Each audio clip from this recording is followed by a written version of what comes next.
Vous écoutez XM Moto Live.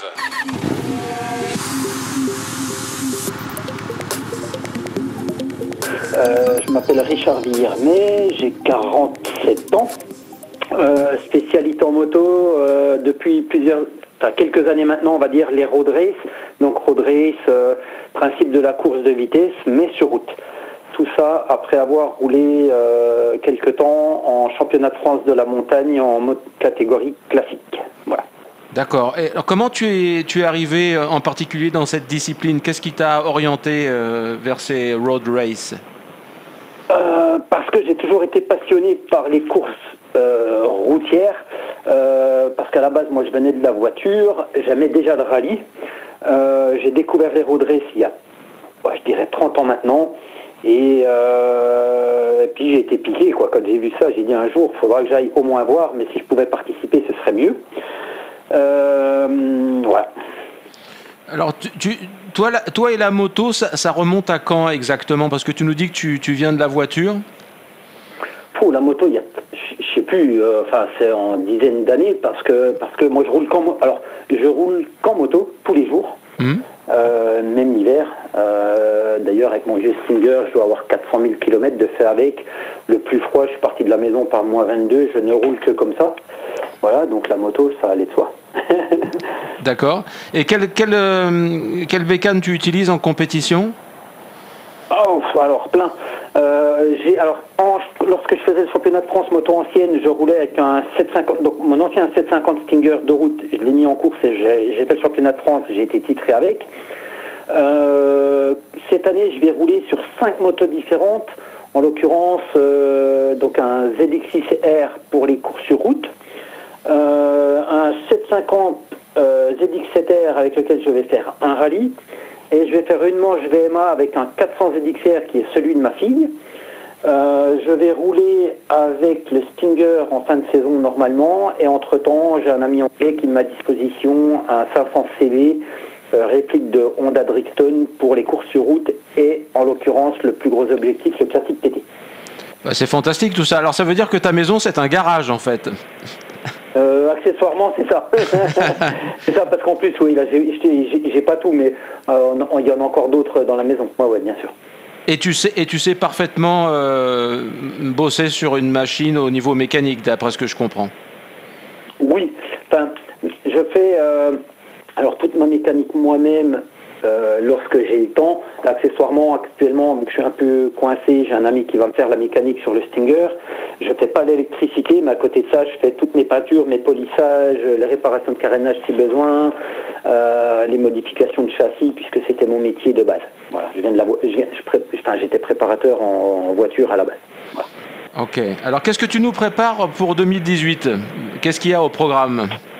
Alors, 2018, comme je te disais, il y a plein de choses. Je débute donc mi-mars par la manche VMA à Alès de façon à obtenir 2 signatures, puisque c'est un impératif d'avoir un nombre de courses minimales pour pouvoir rouler sur l'île de Man.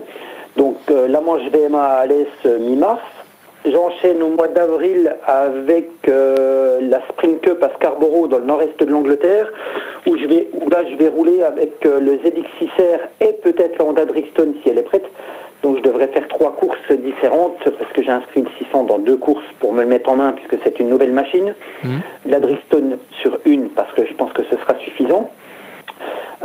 J'enchaîne ensuite avec peut-être une course de côte à Marchaux, mais rien n'est encore fixé. Dessus, le rallye de l'Ain avec le nouveau ZX7R, qui sera ma prochaine moto de tous les jours, qui sera visible d'ailleurs au Salon de Lyon. Donc ensuite, si tout va bien, le Manx Grand Prix, le classique TT en parallèle, et je terminerai en octobre sur une manche en Alsace, une course une course sur route mais en régularité avec le Stinger, de façon à pouvoir faire le rodage gentiment lors du Grand Prix du Ride. Voilà. Donc super programme. Avec quel objectif? C'est-à-dire que tu prends le départ pour te faire plaisir, pour faire des résultats, les deux? Ça dépend.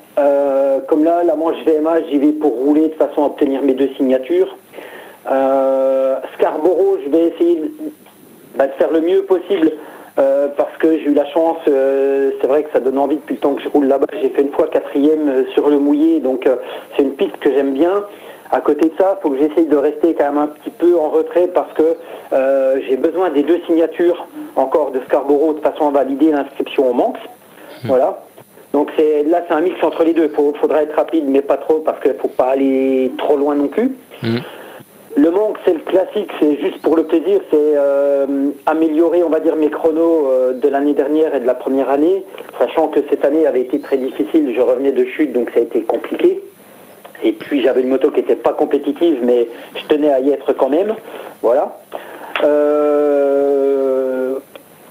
Voilà, principalement, on va dire l'objectif, c'est de pouvoir avoir mon roulage pour l'île de Man. Et après, l'île de Man, c'est plus un défi personnel. On roule contre soi parce que de toute façon, on ne peut pas aller chercher les pilotes devant. Ça, c'est juste pas possible. Voilà. Pour cette année, c'est ça. L'année prochaine, il y a déjà d'autres projets, mais ouais, il y a des choses belles à venir. Alors, ça veut dire qu'au niveau logistique aussi, tu es autonome pour te déplacer sur tous ces rendez-vous. Comment tu t'organises? Alors, j'ai la chance que ma compagne m'aide beaucoup là-dessus. Donc, c'est elle qui organise les réservations de ferry, par exemple. Moi, je m'occupe de tout ce qui va être préparation des motos, révision du camion, préparation de la remorque. Et puis, voilà, j'ai les caisses à outils qui sont faites pour les courses. Donc, j'ai juste à prendre les caisses. J'ai une checklist et puis je vérifie de ne rien avoir oublié. Et puis, on se débrouille en famille parce que, voilà, on n'a pas de budget, ça sort. On va dire tout est financé sur fonds propres, c'est ce qui est le plus compliqué.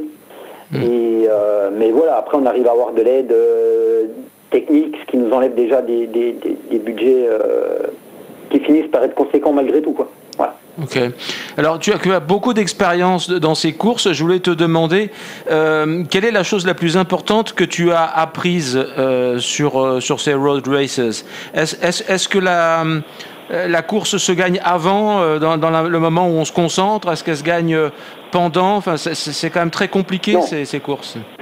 Alors, elle ne se gagne pas là. Par contre, elle peut se perdre sur une perte de concentration. Voilà. Ça, c'est une chose qui est typiquement sur l'île de Man. Parce que bon, les autres, on va dire, c'est des petites courses en paquet. Donc, voilà, l'erreur peut être vite fait comme sur circuit. Mais sur l'île de Man, en l'occurrence, bon, voilà, on va pas gagner avant, mais on peut perdre rapidement. Moi, j'ai un exemple. Alors, lorsque j'ai eu un accident il y a 2 ans, j'ai un virage où j'avais déjà doublé 3 ou 4 fois, sans aucun problème. Et là, dernier roulage d'entraînement avant ma 2e course, je rattrape un gars qui avait une machine très rapide dans les bouts de droit. Par contre, le gars était très lent dans le technique. Donc, je l'engage dans ce fameux virage où j'avais déjà doublé sans problème plusieurs fois. Sauf que la problématique de l'île de Man, c'est que souvent, les virages sont des séries de virages. Donc, lorsqu'on a assez vite et qu'on les connaît, on enchaîne 2-3 en un seul. Et là, ce gars-là, voilà, moi, j'avais une belle ligne, je l'engage, et au moment où j'arrive à côté, il m'avait encore pas vu, et lui, il se replace pour le virage suivant. Donc, il a changé de ligne, il m'a sorti. Voilà, c'est ce genre de choses. Moi, j'ai de la chance, je suis encore là pour pouvoir en parler. Ça aurait pu s'arrêter là. Donc c'est ce genre de choses-là qui est très important là-bas, c'est de savoir ne pas perdre sa concentration et peut-être vraiment savoir où doubler et surtout où ne pas doubler. Voilà. Intéressant. Est-ce que tu es superstitieux ou est-ce qu'on devient superstitieux en faisant des courses comme ça? Est-ce qu'on finit par avoir finalement une sorte de rite d'avant-course? Moi non. Enfin, oui, je dirais, alors oui et non, parce que sur toi en le disant finalement oui, parce que maintenant, depuis mon accident, quand je prends la ligne de départ, j'essaye de croiser le regard de ma femme avant de partir. Voilà. Mais je viens, tu vois, c'est en le disant ça, que ça me vient. J'ai fait ça cette année. Aussi bizarre que ça puisse paraître. Après, une fois que tu es parti, de toute façon, tu n'as plus le temps de penser. Donc, et les choses s'inversent, c'est-à-dire que toi, tu plonges dans ton plaisir avec les craintes, parce que malgré tout, tu es obligé d'avoir quand même un certain respect pour cette piste. Et quand ton plaisir débute, c'est-à-dire qu'au moment où tu lâches l'embrayage, on va dire la peur change. Enfin, la peur change de côté, c'est-à-dire qu'elle part dans ton équipe, quoi, parce que eux sont juste là à attendre de te voir repasser 4 fois, quoi. Bien sûr. Très bien. Alors écoute, je vais te poser maintenant une courte série de questions que j'ai posées à tous les ambassadeurs. C'est des questions plus sur ta personnalité ou des à côté comme ça. La première, c'est est-ce que tu pourrais vivre sans moto? Non. Je m'en doutais, mais je te l'ai quand même posé.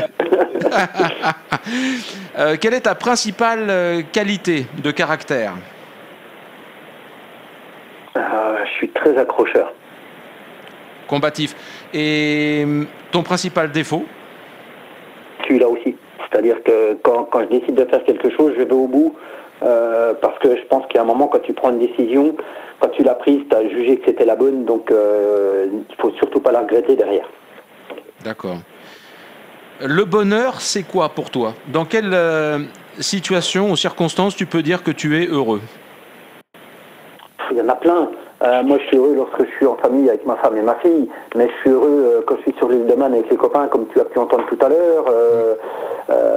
Enfin, voilà, moi, je veux dire, le bonheur, ça dépend. C'est des moments. C'est pas définissable réellement. C'est quand tu te fais plaisir. Ouais, il y a pas un moment particulier, si tu veux. C'est un ensemble de choses. Moi, je suis heureux parce que voilà, j'ai la chance de pouvoir arriver à faire de la moto, à courir dans des endroits magiques. Voilà, malgré le fait que l'accident il y a 2 ans me coûte mon job, en attendant, voilà, ça continue.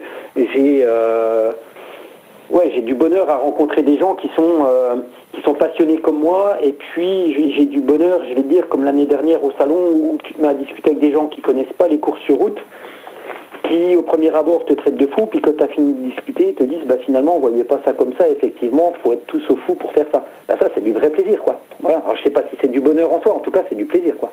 Ok. Ce que tu apprécies le plus chez tes amis? La sincérité. La couleur que tu préfères? Il n'y en a pas, parce que j'en ai plein. Il y a le noir, il y a le orange, il y a pas de j'ai pas vraiment de couleur fétiche en soi. Ah bah c'est bien, c'est les couleurs d'Xtreme Moto, donc c'est parfait. Le pays où tu aimerais vivre? L'Angleterre. Est-ce que tu as un film préféré? Oh, j'en ai plusieurs. Il y a la série des Mad Max, enfin il y en a plein, parce que je suis très cinéphile et je vais aller à l'opposé et je vais te dire une histoire vraie. Et ce film-là, il est magnifique. Tiens, on parlait de bonheur, tu vas voir, si un jour tu as l'occasion de voir ce film, je vais le regarder. C'est une vraie vache d'aventure, il part en tondeuse à gazon quand tu vas voir tout ce qu'il vit, c'est juste phénoménal, comme quoi l'aventure, tu l'as chez toi demain, quoi. Mmh. Et puis tu vas voir, il n'y a pas de gros effets, il n'y a pas de bagarre, il n'y a pas de trucs. C'est vrai, c'est pour ça que je te dis que c'est à l'opposé de Mad Max, mais c'est génial. Et le bonheur, c'est ce que tu vois dans ce film-là, quoi. Merci du tuyau. Alors je vais le regarder. Et je termine avec ton plat préféré. Les pâtes. Les pâtes avec quoi dessus? Les pâtes, ça peut être tout. Ça peut être des pâtes à la carbonara, des pâtes juste au fromage. C'est vraiment, alors ça, je mangerais que ça.